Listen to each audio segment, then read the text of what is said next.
On behalf of Laura and Rowan and Willow and all of their family, I welcome you here this afternoon. This is not a place that we want to be. This is not something that we want to be doing. But as we honor Jason's life, and as we tell some stories and share some prayers, this is a place where we are trying to be as supportive as we can for each other. Jason's life, Laura's life, have touched so many different people, and you are a reflection of that. And so, with sadness, I am glad that you are here and that you are providing with your presence, your support to this loving and delightful family. I would invite you to bow with me in prayer. Our good and gracious God, we are your people. We come from different places, different beliefs, questions, doubts, anger, sadness, fear.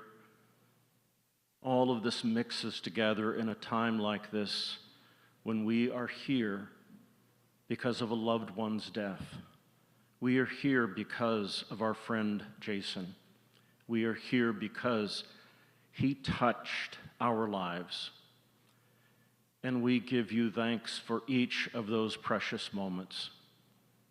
Let us find the way in each of the ways that we seek enough comfort, enough strength, enough awareness so that we can be a continued voice of loving, of caring, of reaching out. For those are some of the qualities of Jason. I humbly ask you to continue being with his family. This loss is profound, but we are so grateful for the support that is here and surrounds this family. All of this we pray through Jesus the Christ. Amen. What we would like to do now is share a video that the family has put together, and I've seen parts of it, and I suspect it'll bring some tears and some laughter, but let us share together as we watch this.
Hear these words from Ecclesiastes. They are beautiful, and they are also blunt.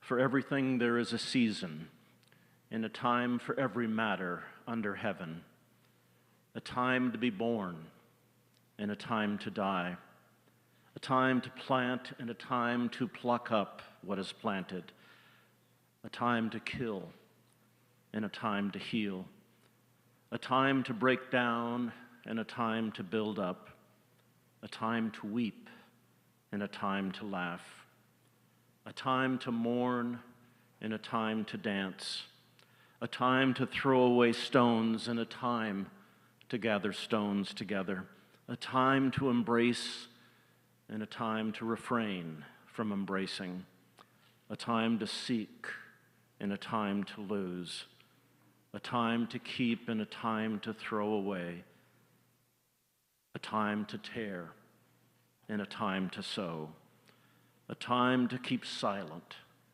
and a time to speak, a time to love, and a time to hate, a time for war, and a time for peace. We'd like to share some music right now, and I'm going to briefly explain it, and you can correct me if I'm wrong, Laura, and she will. This next piece of music was never played at their wedding, which was entirely Jason's fault, completely and totally his fault. So if you were at their wedding, you did not hear this. But it was supposed to be heard, and it has been actually heard over the years at various times. And so we are going to share in some wedding music that wasn't really at the wedding.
ink spots, right?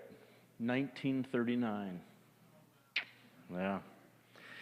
We'd like to take some time for sharing, and first with the family, following Laura and then Chris and then Bryce doing some sharing. You will be invited, if you want to say a few words about Jason, to do so. Because we are being live streamed, we want you, if you so desire, to come up here to the microphone. And obviously with the folks that are here, don't take too long, but we certainly want to have this open if anybody would like to share some things about Jason. But first, now invite Laura to come up.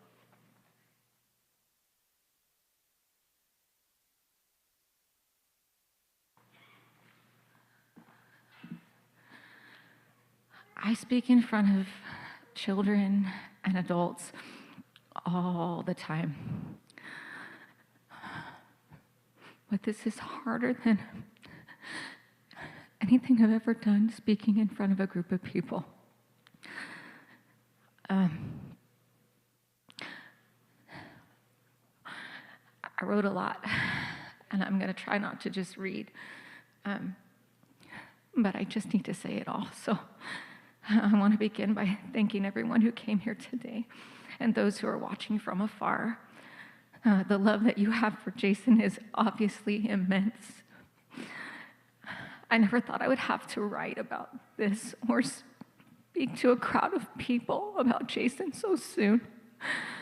I tried to gather my comments and put them in a cohesive way so that I wouldn't leave anyone or anything out. But I ramble a little, so bear with me. I'm going to start to begin this by telling you about the day he died, because I know that some of you may not be fully aware, and I know that many of you have questions about that. So the accident happened on July 26th. He was traveling for work. He was on the 156, Highway 156, on the Pacheco Pass at the San Luis Reservoir.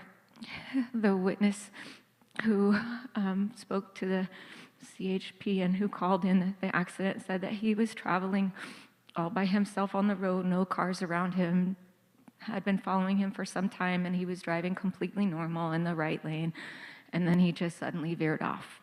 And there was an embankment, a hillside, and he went up on that and he rolled the car. That's in the middle of nowhere. And by the time EMS got there, he didn't have any pupil reaction, or he wasn't breathing, but his heart was still beating. And because of his age, they decided to give him the benefit of the doubt, and they airlifted him to San Jose Medical Regional Center, a trauma center. So that's what started us here today. Jason was my best friend and the love of my life. I've loved Jason for about 30 years, give or take. We've been married for 23 years, and we lived together for 5 years before that. I first fell in love with his voice when I would talk to him on the phone with my friend Sarah. And when she would get tired and want to go to sleep, we traded numbers. And we called each other back, and we would continue to talk late into the night. And we would play music, and we would just talk about life and get to know each other. I remember the first time I ever heard the song Wish You Were Here by Pink Floyd. Sarah played it. And I know that the meaning of that song has nothing to do with what I think of it, but I always think of it as when he's not around, that I wish he was here with me. The first time I met him in person, he picked me up in this perfectly restored white 1967 Camaro because he was trying to impress me. and he was taking me to go see Sarah play basketball. So I don't know why he was trying to impress me. But he said, we have to make a stop. This isn't really my car. And yeah, it was Andreas's. And so his car, he had a Camaro. He says, but I do have a Camaro. His Camaro was covered in Bondo, and the passenger door did not open. The only way to get into the passenger side of that Camaro was to climb through the window Dukes of Hazzard style, or climb over the stick shift into the seat. So he didn't think that would make the best first impression. Jason had a lot of loves in his life. He loved video games, he loved sports, he loved good food, he loved good beer, he loved good bourbon, he loved live music, he loved his friends, and he loved his family. So I'm about to get to the part of what I wrote that is not my expertise. So if I sound technology illiterate, it's because this is the part of technology that is all about Jason and not me. So he played mostly MMORPG games, massively multiplayer online role-playing games. Did I get that right? Okay. And he chose those games because he was a very social person, and he loved to chat, joke, and play, you know. He just loved to play with others. And he played, and this isn't the short list, I know there's more, World of Warcraft, EverQuest, Diablo, I know it was Diablo 2 in there or something, I don't know. Overwatch and Rust. Pantheon held a special place in his heart, and he was so proud to play a part in helping to create that game. Some of his oldest and closest friends have played those games with him, and he tried so hard to get me interested. And I tried. I don't remember which game it was because they were all kind of dumb to me, but I created a character, and he taught me how to do it and how to interact, and I was leveling up, and he said, okay, and every time you get to a new level, you have to type ding. And so I did, ding, and then I was like, I collected some rock or something, I don't know, ding, and then I don't know, I did something, ding, and he's like, you're only supposed to do that when you level up. And I said, but I thought games are supposed to be fun, and I'm having fun, and I'm gonna say ding whenever I want. And he's like, that's not how you're supposed to do it. And so we mutually agreed that I would quit mocking the game, and he would quit trying to get me to play it. Yeah, that was it, the only time I tried. When we were preparing to get married, the pastor asked us to sit down and meet with her to find out what we were like as a couple. And she asked us what we like to do together. And honestly, that question kind of like threw us for a loop. It baffled us because we didn't know how to answer. We like to eat good food, and we like to, at that time, maybe do a little wine tasting. We like to watch TV and movies. We just like to hang out, and we didn't think that was like all that special. It was just kind of normal, everyday things, and we thought we were missing something. It was a trick question or something, and to her, she thought that those were examples of why we were so good together, because those things we did together all the time, and we enjoyed it. Over the years, Jason's desire to watch sports changed a lot. He was a super huge sports fan when he was younger, but his taste in sports kind of like changed. He stopped caring about football, which a lot of people were surprised about. He only half-heartedly played fantasy football towards the end there. He never cared much for baseball, but he grew to really love the Dodgers. Initially because it gave him something to bond over with my grandpa when we would go and visit. His true sports passion has always been University of Kentucky basketball. He stopped following NBA teams and would instead root for teams that had former UK players. He would often talk smack on how Fresno State fans were fair weather fans and complained that they didn't support their own team. And then I pointed out that he lived in Fresno most of his entire life and had never attended games. And he decided that was a good point, and suddenly we were season ticket holders. which apparently, when I checked all of his emails, we still are. So, Jason loved to eat good food, and for a lot of years, he would pat his belly and call it his panzota, and crack jokes. That means pot belly in Spanish, panzota.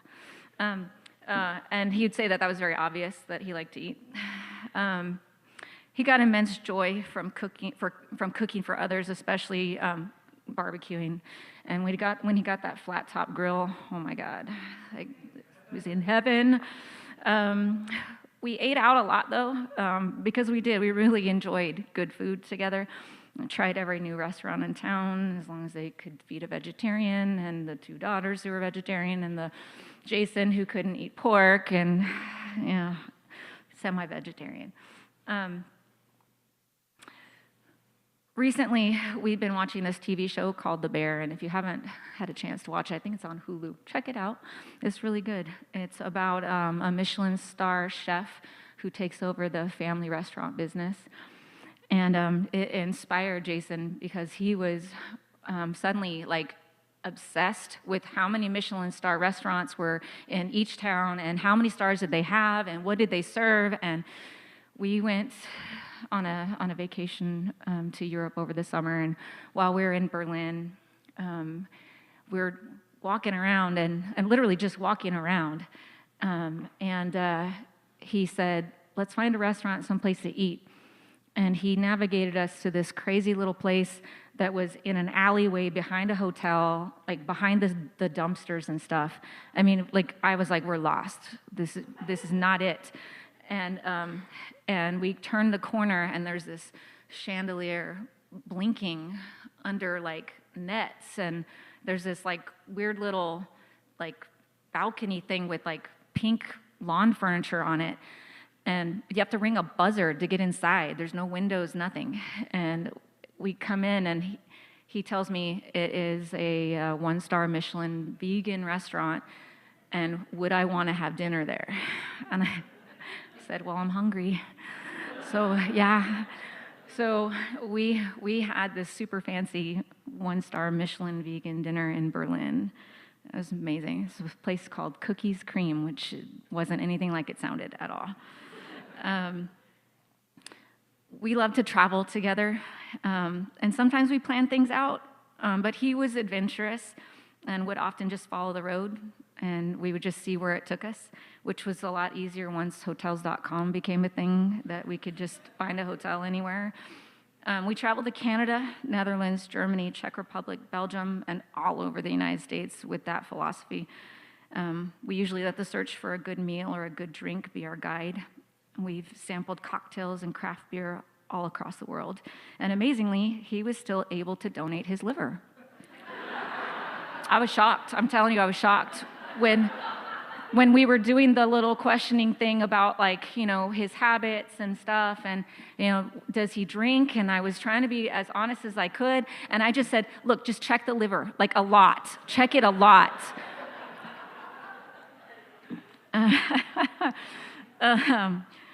On these trips, Jason talked to every person he encountered.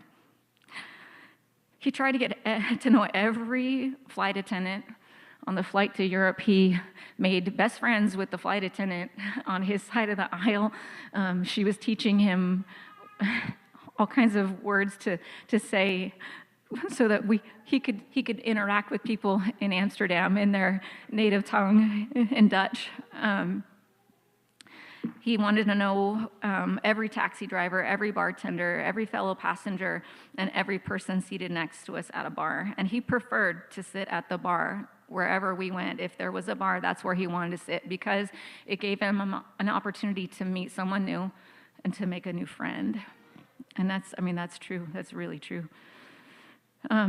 We were in Amsterdam this summer, and we'd been wandering around, and we were hot and thirsty, and it was like mid-morning, like 11 a.m., not quite lunch, and we stumbled into this little bar that was tiny little hole in the wall, and there was no one in there, just us and the bartender. So she paid a lot of attention to us, and he asked her all kinds of questions and got to know her a little bit. And And I'm just that person who sits there and just says, here's how you make my drink.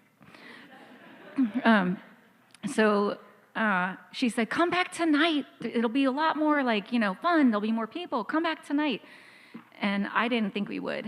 And she got in his head, and he's like, let's go back there. And I'm like, okay, fine. So we go back there, and he not only continues to build this relationship with this person that he's never met before today, meets her brother who happens to be in the bar. They are now Instagram friends, and he's trying to get the brother a job with Visionary Realms because he is a programmer and he's brilliant, and they need to come and move to California. And seriously, this is what he was like. We went back to that bar 3 times. Those two had the distinction of being the last friends that he made, the last new friends that he made. Jason didn't collect friends and then forget them. He may not have talked to you daily, but he spoke of you often. I know a little something about every person in this room because he loved to share how things were going with friends and what he was doing with them or help them in this way or that. He made friends for life. Many of you have known him since you were children or when you worked with him over a decade or more ago. He valued friendship as much as family. And I know that you feel that because many of you refer to him as your brother. And he felt the same. Jason didn't grow up with siblings, so his friends filled that gap. But the most important thing to Jason in the entire world is his family. Though they were apart, Jason was in constant contact with his parents and vice versa. The girls and I would chuckle when he was on the phone with you because you would be on speakerphone and so would he, and so everybody got to hear both sides of the conversation. I didn't have to ask him what's going on. I got to hear it. I was a part of it. And in 2019, Jason learned that he has a brother. And their time was short together, but they were getting to know one another. And Jason was his typical self, asking questions and wanting to know all about Chris. The pandemic stole precious time from them, keeping them separated. But I know that if time had allowed, that you would have been very close. The most important people in Jason's life were his daughters, Rowan and Willow. He's been the most amazing dad. He was hands-on from the start. Thank you. He gagged through every diaper. He did. He comforted them through every bad dream, scraped knee, cold, and he read them bedtime stories, and he stayed to have a sleepover and cuddle with them to sleep. He was the fun dad who picked them up from school and took them to go get Slurpees at 7-Eleven. We were good cop and bad cop, and you can guess which one I was. In their tween and teen years, he was always there to lend an ear, and when they couldn't stand me, he could do no wrong. He was the cool dad who listened to rap music and opened our home up to all their friends to come and hang out. He bragged on them constantly about their achievements, and he couldn't have been more proud when Rowan was accepted to UCLA and Willow was accepted to University of Edinburgh in Scotland. Rowan's middle name is Star, in honor of my family. Willow's middle name is Diane. That was Jason's idea. That's in honor of the 2 women that he loved most, he told me. Doris Diane Bolton, his mom, and Laura Diane Bolton, me. A lot of the big decisions and choices he's made in life were for us. Jason always struggled with his weight. And during the pandemic, he was like so many others and started putting on a few extra pounds. He'd kill me to say that, to know that I'm saying this, but I'm going to say it anyway. He can't stop me. He tipped the scale at about 400 pounds at his heaviest, and he decided that he had to do something about it if he was going to be there for us in the long run. He worked with his doctor and made dietary and life changes. Over the course of the last 2 years, he had lost about 140 pounds. He stopped snoring, his joints stopped aching, his energy levels improved, and he had stamina enough to walk 17,000 steps a day during our trip to Europe. He was proud that he could shop off the rack at any store and was enjoying building up his new wardrobe. Lately, we talked about how we were one of the lucky couples who had made it this far when so many that we knew had not. We were about to be empty nesters. We talked about how we were going to get to cook meals for two that we wanted to eat without having to worry about picky eaters. We talked about going out on weeknights for weeknight special events like Steal a Glass at Eureka. The day he died, we planned to go to Speakeasy and attend a special event that they were doing, Sips and Spins. We didn't get to go. We were going to bring records and listen to his brand new records that he had just bought days before that. We looked forward to playing music loud in the house whenever we wanted and walking naked through the house anytime we liked, especially him. We were just getting to the good parts of life when we would be just us again, free to travel, experience, and enjoy life together like we did when we were young, only with reliable cars and spending money. I recently came across a bucket list that we wrote together on February 5th, 2022. It listed places we wanted to go and things we wanted to do together. So collaboratively, we said we wanted to go to Prague, Central Europe, Ireland, Denmark, Italy, India, Ethiopia, go for a hot air balloon ride.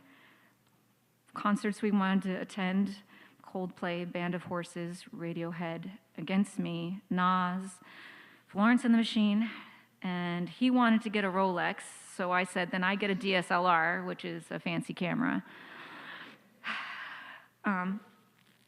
We started the list. We went to Prague. We went to Central Europe. I've lost my travel partner, my concert buddy, and the person who loved me more deeply than any person in the whole world. My sense of loss feels bottomless, like it will never end. Thinking about going to these places and doing these things causes me so much pain. But hopefully his mini-me's, my beautiful daughters, will want to be a seat filler on some of those adventures with me and one day help me check off the list. I know that he will be with us on our adventures, encouraging us to be brave, to try new things, and enjoying along with us with his big laugh, cheering and clapping loudly for us with that percussive clap that hurt my ears. Oh, I'm almost done, you guys. All right. Jason has 3 death dates. The date of the car accident was July 26th. He never regained consciousness or showed any signs of life from that point, but we waited and stood vigil by his side, hoping to see improvement. The doctors went through a battery of tests to verify brain death on July 29th, the second death date. That is his official time of death on his death certificate. We immediately began the process of organ donation, and it isn't like it looks on TV. It isn't fast. It took 4 more agonizing days to complete. On August 2nd, he went into organ recovery surgery very late at night. That's his 3rd death date. It wasn't until that day that I was able to bring myself to announce his passing to the world, even though I told others, please go ahead, share. I couldn't, because he laid there and he was in front of me, and he was warm, and I held his hand, and I laid my head on his chest, and I listened to his heartbeat, and I played him music, and I talked to him, and I kissed him from his cheeks down his shoulder, along his arm, to his fingertips, down his leg, to the top of his toes, his gross toes. They were so gross.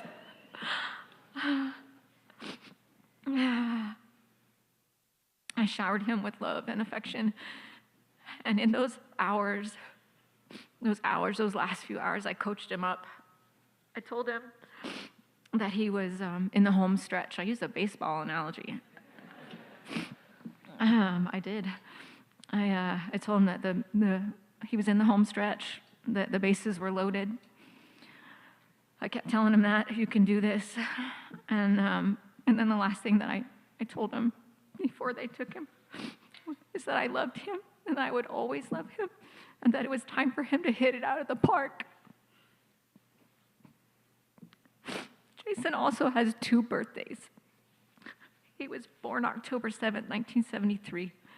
He lit up the world for just shy of 50 years. His second birthday is August 3rd, when his heart, kidneys, and liver were transplanted into fatally ill people in need. He started new life in that day in others. Hopefully, his heart is beating strong right now as I speak. At the 1-month mark, we will get a message from Donor Network West letting us know if the transplants were successful. At the 6-month mark, if both parties are interested, they will help coordinate contact with recipients. And I hope that one day I'll be able to hear his heart beating again and to meet the people he is living on through. Jason was the most generous person I have ever met. He always over-tipped and tipped when it wasn't strictly necessary, especially housekeeping. He was big on that because he worked at the Iwani Hotel, and he said, you have to tip your housekeeping.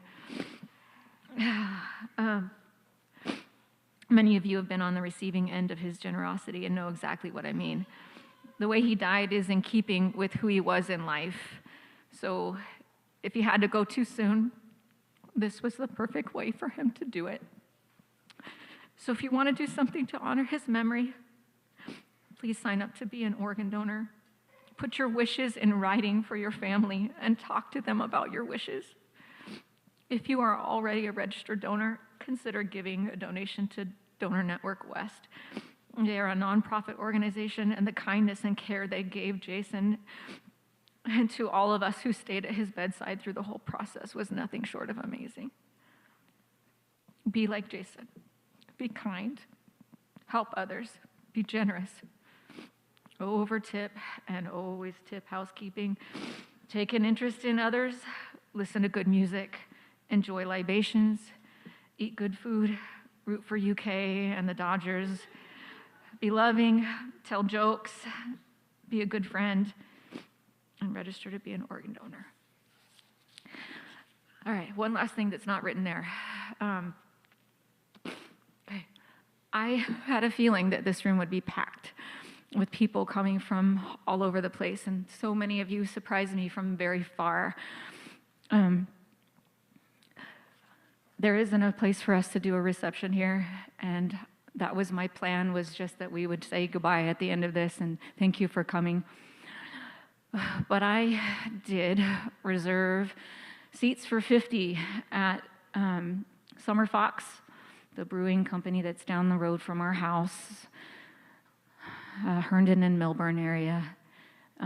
They have 2. There's one in Clovis. Don't go there. They can probably accommodate more than that, they told me. So if you're interested, you can. We'll be there, or I'll be there. I can't speak for others, but I will be there. And thank you. Thank you all for coming. That was a lot. I'm sorry.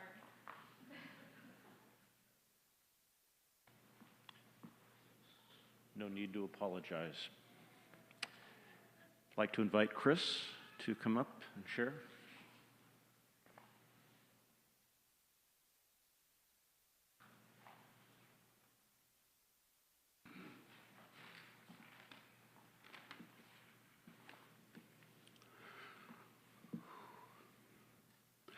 I wanted to share a little bit of how I come to know Jason and many of you here. During a conversation with my aunt in the fall of 2018, she alluded to the idea that the man that I had called my dad all of my life may not actually be my father. This set off a mix of emotions, and I began to search the internet for a guy named David Bolton. A few internet searches later, I got a message back early in the spring of 2019. I believe it was one of those moments where you start to realize that there is something bigger than yourself working in all of our lives. After receiving a message, I traveled down to Kentucky and I met David and Diane for the first time. After several hours of discussion, they told me about Jason, Laura, and the girls. I'm thinking, wow, I have a brother, a sister-in-law, 2 nieces, a huge family. Wow, this is weird. On one hand, I just wanted to run home and pretend this never happened. But on the other hand, a real family. So I just kind of leaned in and took it just one step at a time. I got to meet Jason and his family in July of that same year. I was really nervous. I think I was more nervous meeting Jason and his family than I was meeting David and Diane. When we met, Jason done what we all know about Jason. He instantly made me feel welcome and accepted. Jason introduced me to his wife and his family, and we started on this incredible journey. One thing for sure, Jason definitely got all of David's ability to be outgoing, and he never meets a stranger.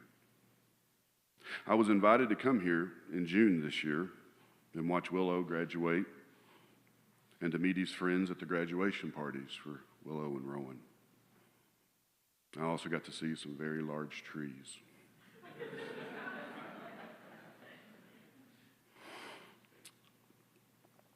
At the graduation parties, I got to meet what Jason called his family.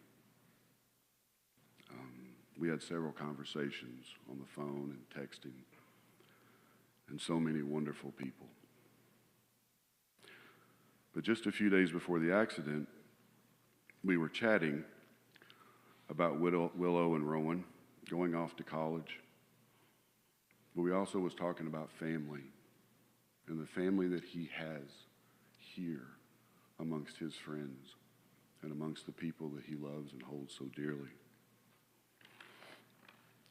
That love was so passionately evident in every conversation we had over the past 3 years. As I told him, I was completely in awe of the life that he had built, his beautiful family, the success in life that he had found, and the man that he was. My heart aches today losing my brother, not really getting to know him that well. But at the same time, I also feel very grateful to be given this opportunity and to know Jason and the depth of the love that he shared for so many of you. Thank you for letting me share.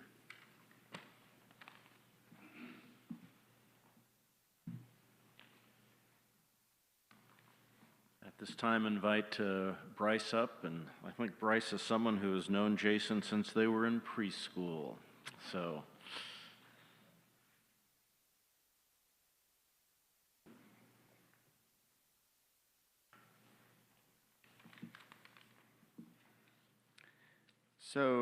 I don't promise I'm not going to make it through this without crying, but give it a shot. So, as Pastor just said, I have known Jason since preschool. We were going on 47 years, friends. We met at what was called Little Friends Learning Center on, I think it was First and Barstow. Friends, instantly, we would run around playing superheroes, running around the place, playing superheroes, going all the way up until our 40s, running around the backyard playing superheroes. I'm one of the friends that Laura alluded to. As we grew older, we shifted to, me and Jason, Lyle, Jeff, Mike, and a few others We were the Big Bang Theory before those guys were even born. We did role-playing games, comic books, like I said, running around. There's a picture that was on the slideshow of me, Lyle, and Jason, and the guys, and Dave and Diane's backyard, just playing superheroes. Our imaginations were endless. And as we grew older, we shifted to online games, and I was one of those friends that played EverQuest and World of Warcraft, and you got them all down. That was very good. But I want to know. I remember you playing, and I remember it's like, dude, your wife keeps on saying "ding." It's like, what's her problem? Can I put her on ignore? And I want to know how you did that, because my wife, when I tried to get my wife to play, and she wouldn't even come close to coming to the computer.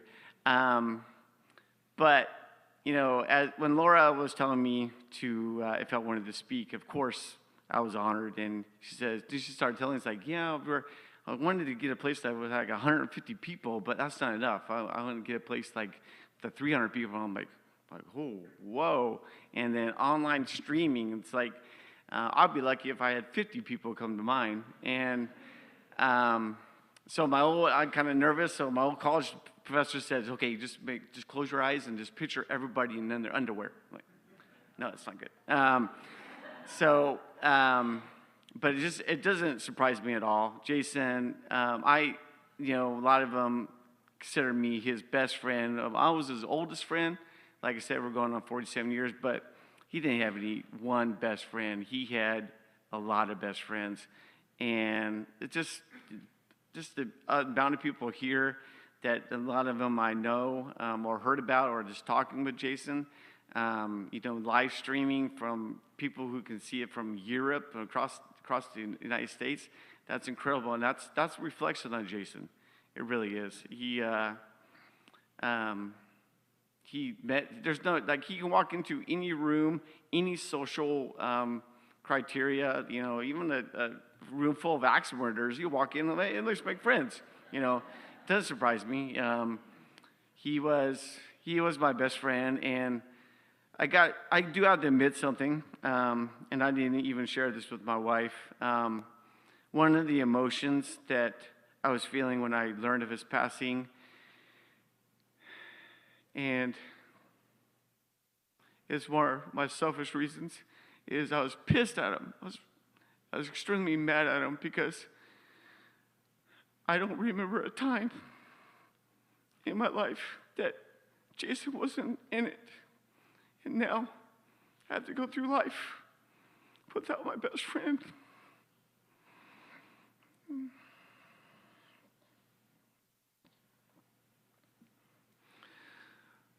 Our families are close. My cousin Lori used to work with Laura.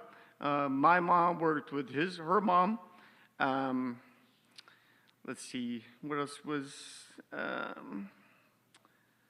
Jason? This is a funny story. Jason's parents and grandparents used to hang out with my wife's grandparents and parents, and there's pictures of them at a lake house on a lake, and my wife and Jason were small kids, butt naked. And one of the jokes that he always used to do is like, hey, I saw your wife naked before you did. And that was one of the funny things.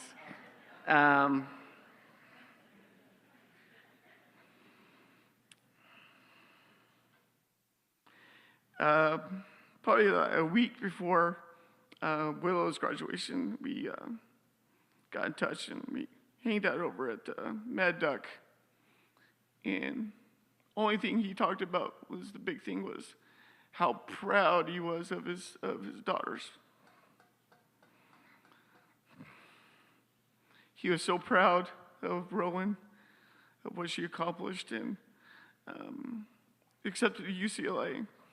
He was looking so forward to going down there and going to the basketball games with her and hanging out. Willow, just 18 years old, getting accepted to a college in Scotland and going to Scotland. I barely wanted to move to Madeira when I graduated. It was 20 miles away, and she's 3,000 miles away, and it didn't surprise me. I know many of you guys had conversations with Rowan and Willow. Just highly intelligent, the way that they spoke, and it's just amazing me. I just love having conversations with them because they're so intelligent, and I enjoyed the conversations with them because they're so intelligent, such bright. He was so proud of you guys. He really was.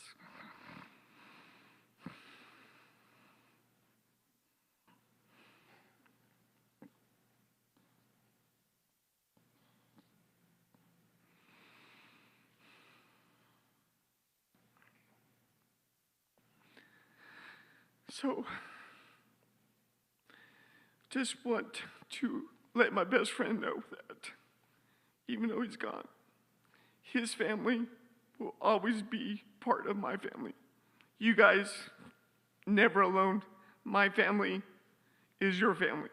If you guys ever need anything, please, please, please reach out. We're only 20 miles away, and we'll be there for you.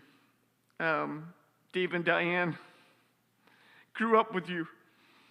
You guys used to call me your weekend son because I came over and I was over there all the time. And New Hope Church is one of the places that it wasn't at this location, it was at a different location, but this is where I look forward to every single weekend to go because I knew I would see Jason. And then we would go and beg our mom and dad, say, hey, can I go down to Jason's house? And it was a Sunday, so all of them had to work on Monday. So they're like, and they lived on Belmont and Chestnut, right? I remember. I don't even remember last week, so you can't expect me to remember that.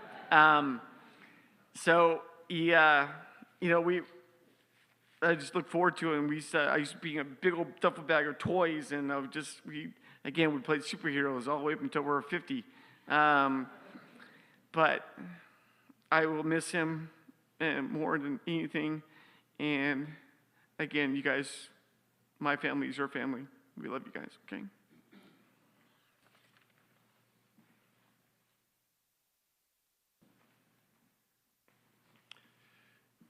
Is there anyone who would like to share just a moment? And again, if so, I invite you to come to the microphone here.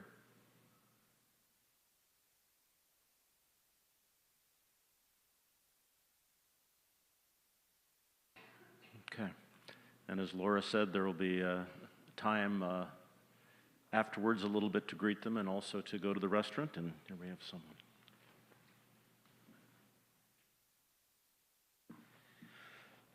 I'm John Luke Giddings. I'm son of Vincent Giddings. We used to play computer games, gaming sessions a long while back. Now, many years have passed now, and it's sad that his life was cut short. And I've delved more into Christianity, and I'm an evangelical Christian. And so it's sad for me because I was not able to connect with Jason Bolton in a spiritual level, just to know where he was at with Christ and all that stuff. But I just want to share with you just a couple verses, if I may. It's 1 Thessalonians chapter 4, verse 13 through 18. But we do not want you to be uninformed, brethren, about those who are asleep, so that you will not grieve as do the rest who have no hope.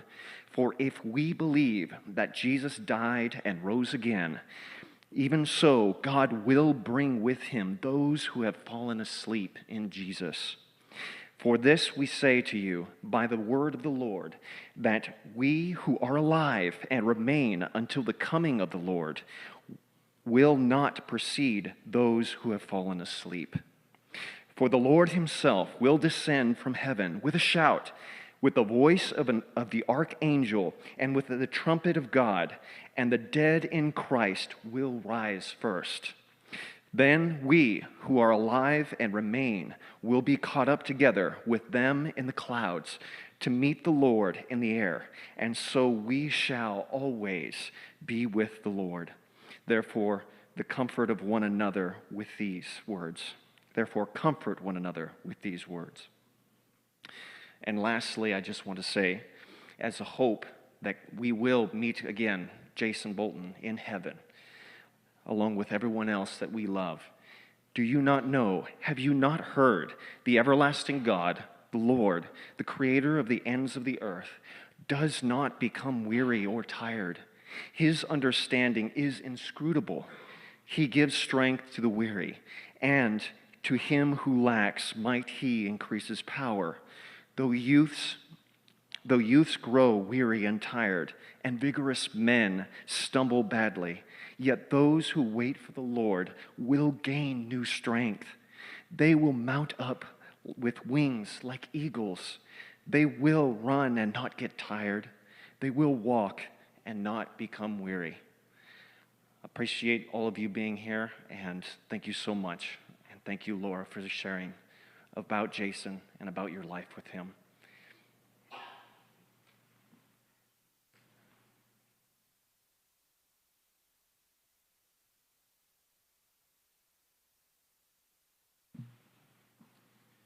Hi, I'm Mike Butler. Had the privilege of working with Jason for the last 5 years at Visionary Realms. So you did get the game stuff right. I wanted to share a couple of quick things. One, we have a online community of several thousand right now as a game in development. Jason's presence is infectious. Everybody loved when he would come on. They had all these little like contests. They had it was almost like a fantasy draft, and he was drafted every year, and he took pride in that he was drafted with that.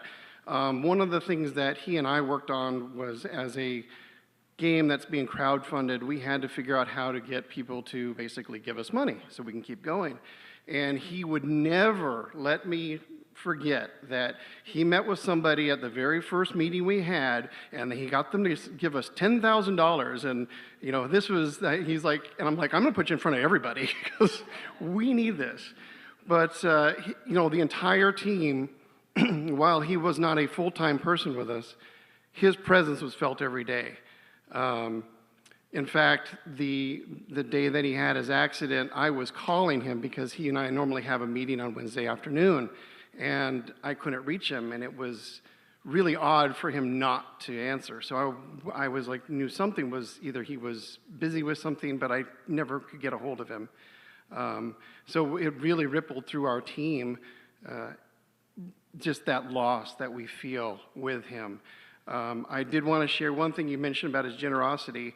I was a recipient of that, and it was unbeknownst to me until kind of after the fact. A few years ago, my wife was laid off. We had very little money coming in as a startup. We don't make much. And I got my check, and there was more money in it. And I'm like, where is this coming from? And I had to get a hold of our CFO, and I found out that Jason basically knew of my situation and forfeited his pay to come to me for those couple of months until my wife got back on her feet. So it was just something that was completely, unasked for, but I was just so grateful for that. And then I found out that he did that with somebody else on our team previously. So his generosity, his infectious enthusiasm for everything just came through to the entire team. And that was why I made the trip up from San Diego, and I'm going to have to drive back tonight before the storm hits. But it was important for me to be here for that. So thank you for everything you shared, and we do miss him greatly on our team.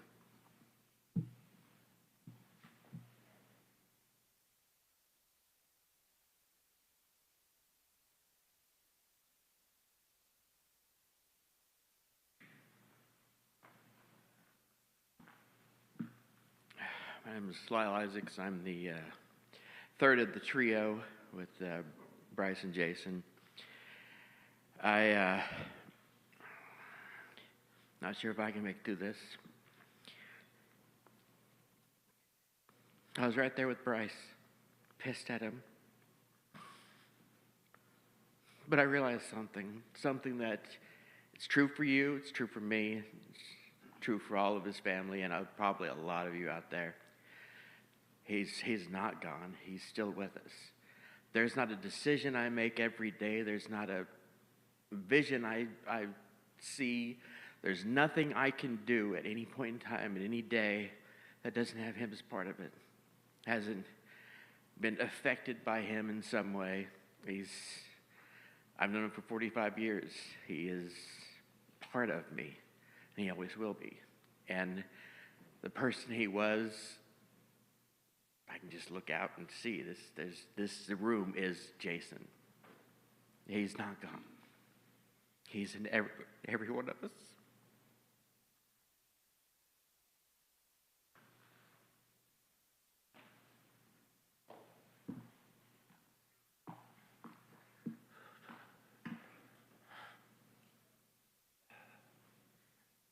I was reminded of something and the reason that Jason and I met when you said you loved his voice. Many, many years ago,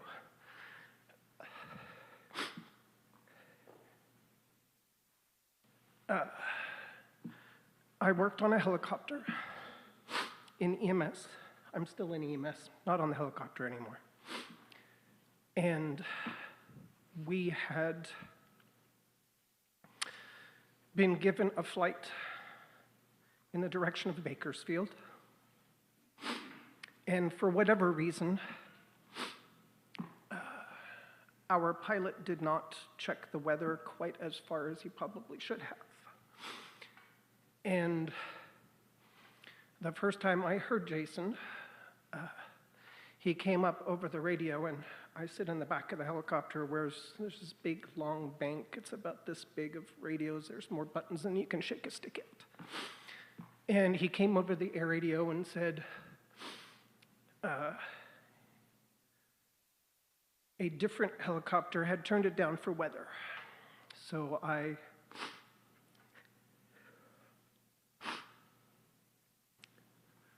told our pilot that, and we immediately turned around and we landed back here in Fresno.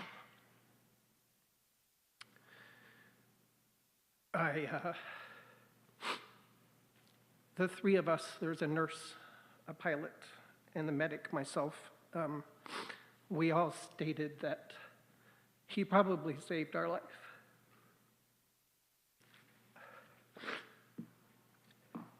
So I wrote a commendation for him,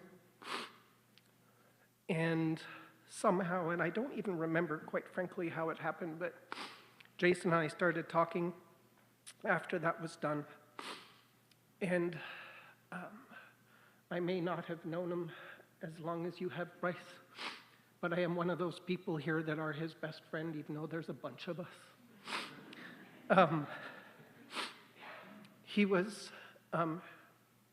He and Laura and the girls, they were at our wedding, my wife, Cassie's wedding, and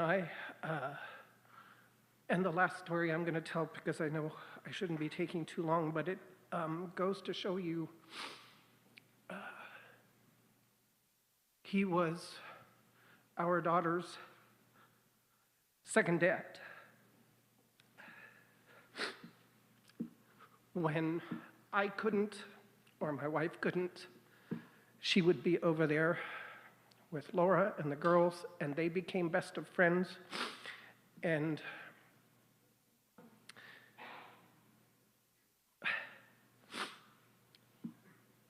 a long story short, my daughter Tia and Rowan have known each other since preschool. We did not know that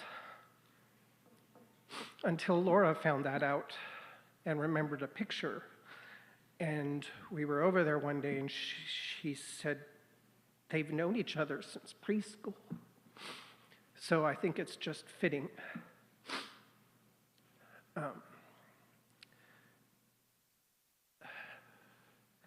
I'm sorry. It's been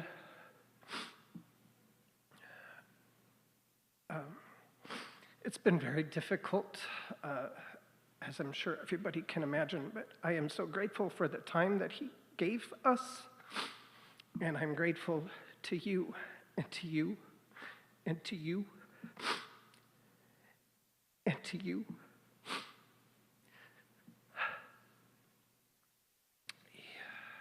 I can't anymore, but I wanted to say thank you. And to you, Jason, I'm sure somebody will make fun of me the way that he did at some point in time. I don't know what I'm going to do without that. But I'm sure I'll find somebody in the immediate circle of friends that will take his place there. Thank you, Jason, for everything that you did for us.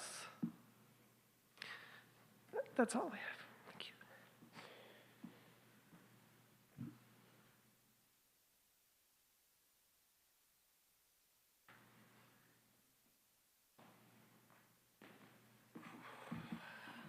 What's up, cuz? I just got off the freeway, 5-hour drive to get here. Me and Jason both had motor mouth, so I thought it would be wrong if I didn't say something. We could talk in circles for as long as time would permit. I met Jason working at American Ambulance, and the shifts that we worked together, we always had a lot of fun. He would spew off random rap lyrics, and I'd be like, how do you know that? It really shocked me because one day he walked in and he was like, 559's in your area. And I was like, what? Because that's like a Planet Asia lyric, and he's like an underground rapper, and it just caught me off guard.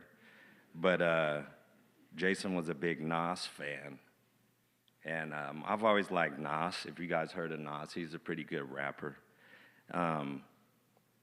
But his last couple albums, I was like, Jason, that's trash. And he was like, no, just listen to this one.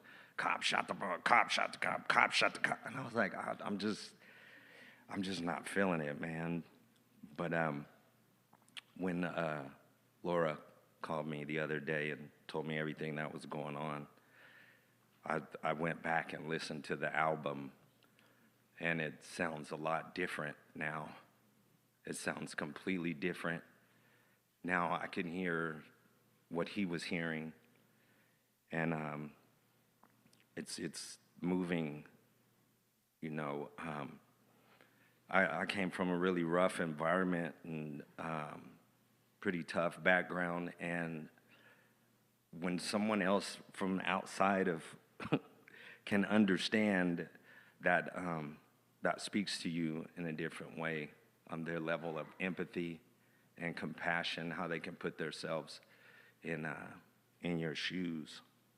And when it comes to his generosity, even though we were already really cool at American Ambulance, I'm not originally from Fresno, but I moved here eons ago, and I was the only Bulldog fan that I knew. Everybody else would be like, oh, the Bulldogs are trash and whatever.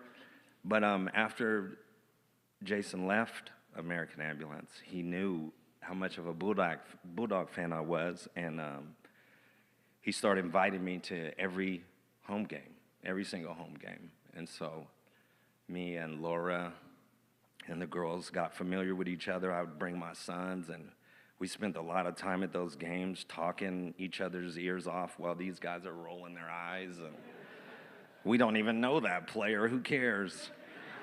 But me and Jason, he starts talking about Kentucky, and I don't want to hear it, you know. But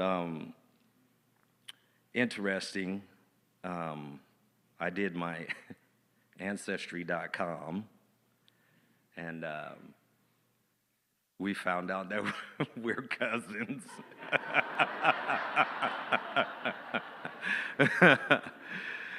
So me and Laura are cousins, and I was like, okay, God, I see you. I see you, big dog. I see you. But so after that, Jason would show up and be like, "What's up, cuz? What's up, cuz? What's up, cuz?" We had this long running joke like, "What's up, cuz? What's up, cuz?" All right, big cuz, big cuz. But one time we showed up at a game. He knew I was a San Antonio Spurs fan, and he didn't too much care for him. But he was like, "Hey, I saw Bruce Bowen, like Hall of Fame San Antonio Spur." He's like, "I seen him. I think he was like across the street from my house." And I was like, "I seen him around town a couple times. He's a pretty cool dude." He's like, "If I see him again, I want you to come over and meet him." I never got a chance to meet him. But one day he was like, I don't even remember. He told me, "Meet me somewhere." I met him, and he just breaks out this basketball. He said, "That's for you." Boom. Signed, autographed by Bruce Bowen. Hall of Fame. Hall of Fame. And stuff like that, like I'm the type of person, like, if you give me something, I feel obligated. But I was like, man, he gives so much, I can't ever make up for. I can't equate to that. He invited me to a Fresno State game one time, and he said, "I want you to be here like 5. And I was like, "The game don't start until 7. He said, "Be here at 5. I got something special for you." I showed up at 5, and I'm like, "Dude, nobody's here." Like, it was empty. The building's empty. And he was like, "Don't worry about anybody else." And I was like, "All right." So he takes me to the elevator. We get on this elevator, and we go to this, like, underground bulldog society. I don't know what you want to call it. But we went underground, and there was, like, this fancy dinner and all these former players. And I was just like, "What?" And he's like, "You like that, huh?" But anyways, that's just, a lot of you guys know that's the kind of guy he was, and that's my experience with him. And another thing with Laura, when she called and told me everything that was going on, she apologized. She was like, "I know how many people you've lost in the last couple of years, and I'm sorry that I have to tell you this." Like, this right here is probably just 4 weeks ago, I lost a friend that I grew up with, and I was speaking just like this. I'm getting good at it, I think. I don't know, but it's so, I can't even wrap my mind around it sometimes. But the last memory that I have with Jason, I moved from Fresno a couple years ago, and I've only been here a few times since then. And a lot of my friends have passed through Redding, California. Boom, boom, boom. What's there? Well, nobody stopped. Nobody stopped. They'll call, "Hey, what up? I just passed." "All right, love you too." But Laura and Jason, they stopped. This wasn't even that long ago. And I'm just so happy that my last memories with him were fun, good food, drinks you guys were drinking, and it just was special to me. It meant a lot to me. My grandmother passed away 2 years ago. She was 90 years old, and she said, getting old isn't, it's not hard. She said, your body is break down, and you could still laugh and talk to people. But she said the hardest thing is watching your friends die. She said that's the hardest thing, because all of her friends passed away before her. And I understand now. I'm getting close to 50 years old, and I've lost a lot of people. It's just not easy. It's not easy. Thank you, guys. All right, big cuz.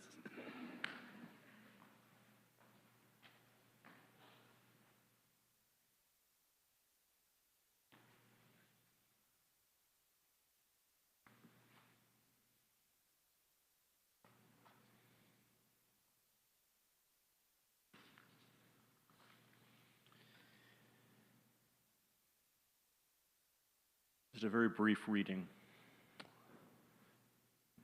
from the Old Testament, the prophet Micah.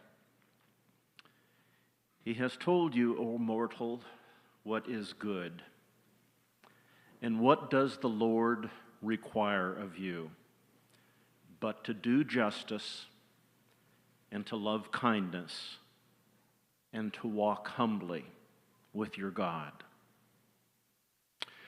According to reliable sources, Jason's mom and pops, he was far from a perfectionist when it came to keeping his room clean as a kid.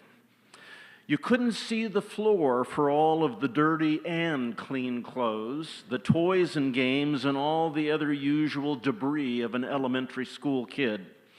This especially irked his mother, Diane. Father David recalls that one day a frustrated Diane said she was tired of seeing all of the mess in Jason's room. Ever helpful, Jason closed his bedroom door. Just like that, the kid solved his mom's problem. See, Mom, now you can't see the mess.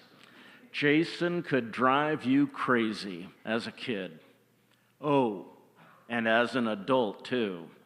I asked Laura what irritated her about Jason. She muttered something about not using a napkin when he ate, and then added, he exaggerated. He told stories wrong. All in the same moment, Jason could make you laugh and cry, smile and roll your eyes, and you could tell him to be quiet and hope that he never stops talking and joking. He almost died at 2 years of age. Way back then, Jason simply wasn't feeling well. Must be a bug going around, a doctor said. But his loving and wonderful parents were worried. With Jason not getting better, they hurried to take him to an emergency room. And there, another doctor determined it was meningitis, an infection and inflammation of the fluid and membrane surrounding the brain and spinal cord. Little Jason, probably still wearing diapers, had a 50-50 chance of living. If his parents had brought him to the hospital an hour or so later, there likely would have been no odds of survival. The kid survived. And as you who know Jason well, the only lingering problem from his brush with death in the terrible twos was the loss of hearing in his left ear. But that loss didn't stop him. His love of cars. And Laura's already talked about this, but ask her about being taken for a ride in the sexy Camaro when she was still a teenager. The passenger had to crawl across the driver's seat to reach the passenger seat. Yes, Mr. Romantic from the very beginning. Wanting to be a dad. And he was blessed with two extraordinary women in Rowan and Willow. I asked Laura how Jason felt when Rowan first arrived. She gave me a one-word response: scared. But scared turned into love and tenderness and being the biggest cheerleader for his daughters. How proud he was that Rowan would soon be going to UCLA. How proud he was that Willow was headed for school and experiences in Scotland.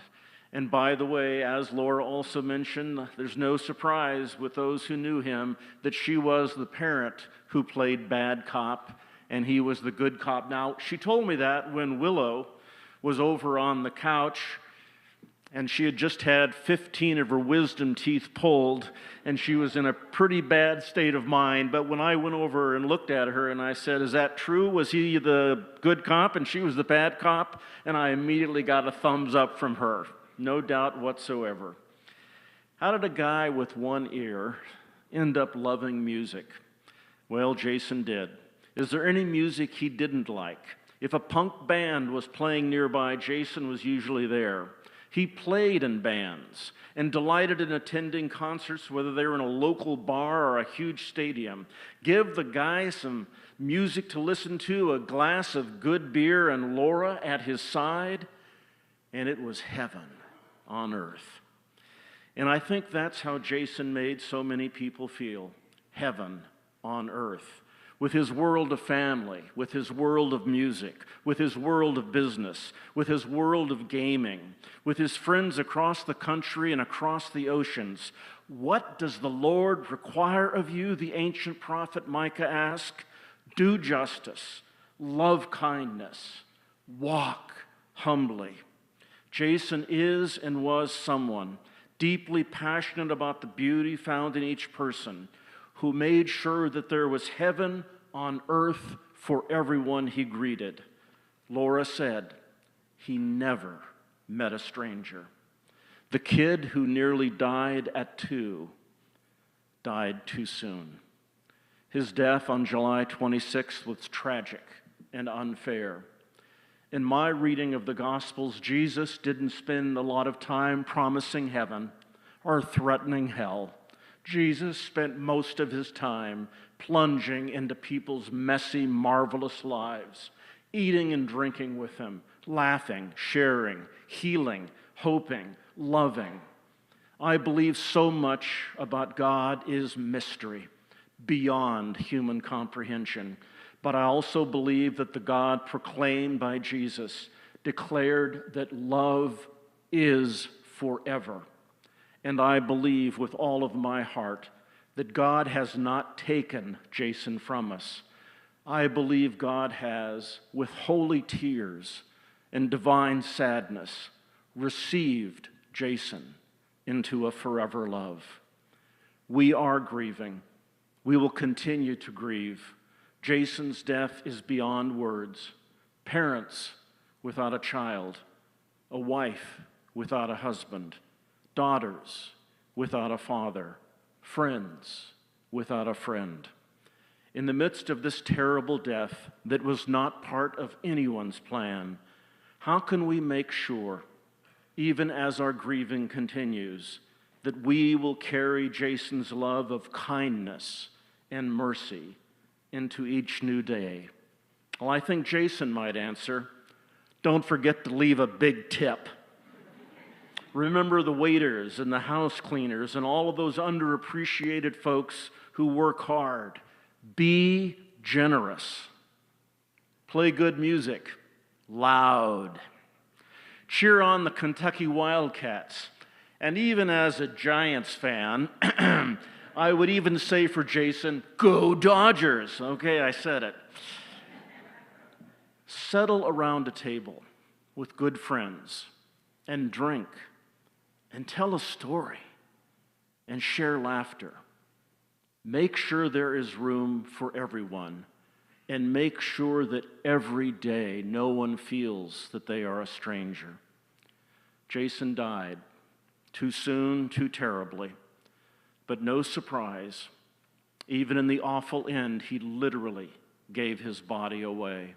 As Laura wrote in her beloved husband's obituary, he saved multiple lives with his organs and will help heal and improve the lives of as many as 75 others through tissue donation. His pancreas cells will be used to heal sick babies. His bones will help people walk and run. Jason is a hero. What does the Lord require of you but to do justice, to love kindness, and to walk humbly with your God? Thanks be to God for Jason Bolton and for all of the lives he has touched and he continues to touch.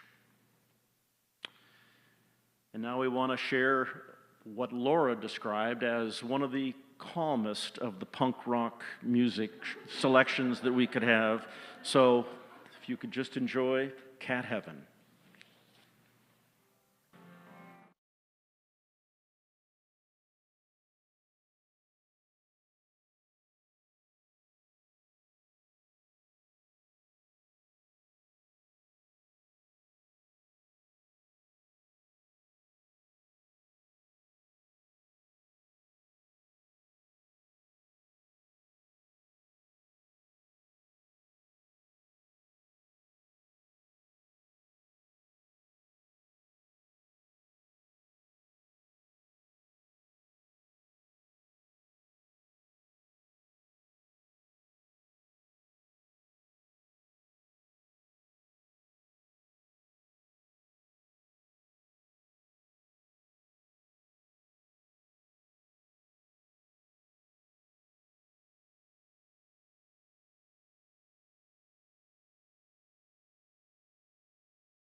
In just a moment, we'll have a closing. I do want to remind you, if you haven't had a chance to fill out little cards, Laura and Willow and Rowan wanted to give you an opportunity if you wanted to write any notes, and I know a lot of you probably already have, but if you haven't had the opportunity, they are at the table in the entrance area.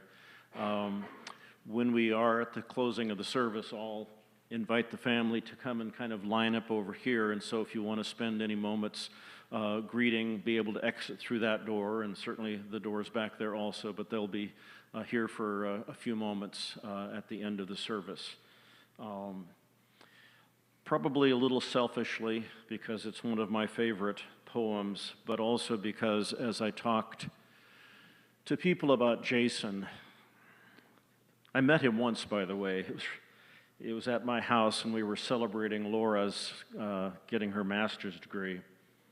And some people you don't remember, but really I did remember vividly this big guy shaking my hand, and he was so happy to be there with Laura and happy for what she had accomplished. All of you know him better than me, but as I got to know him a little bit through his family and through talking with others, he was a person so aware of particulars, details, what was right in front of him, and what mattered. So this from Mary Oliver's The Summer Day. Who made the world? Who made the swan and the black bear? Who made the grasshopper? This grasshopper, I mean, the one who has flung herself out of the grass, the one who is eating sugar out of my hand, who is moving her jaws back and forth instead of up and down, who is gazing around with her enormous and complicated eyes. Now she lifts her pale forearms and thoroughly washes her face.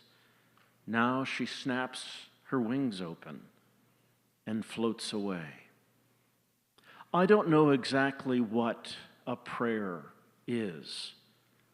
I do know how to pay attention, how to fall down into the grass, how to kneel down in the grass, how to be idle and blessed, how to stroll through the fields, which is what I have been doing all day. Tell me, what else is it that I should have done? Doesn't everything die at last and too soon? Tell me, what is it you plan to do with your one wild and precious life? What is it you plan to do with your one wild and precious life? I would invite you to bow with me in prayer.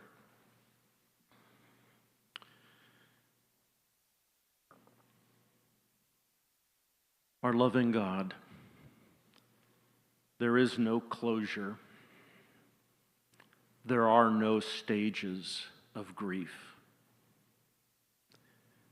We are people dealing with loss, profound, intimate, hitting deep into our soul. We are thankful that you have received Jason, but we are the ones hurting, and we ask you, in all the ways we believe, in all the ways we question, in all the ways we trust, in all the ways we hurt, be with each person here. Guide them to be like Jason and to make sure no one feels like a stranger.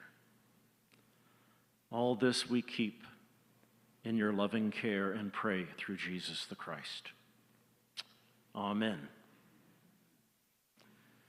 Now let us go from here, a people hurting, but a people continuing to share the love that is part of each person's life. Amen.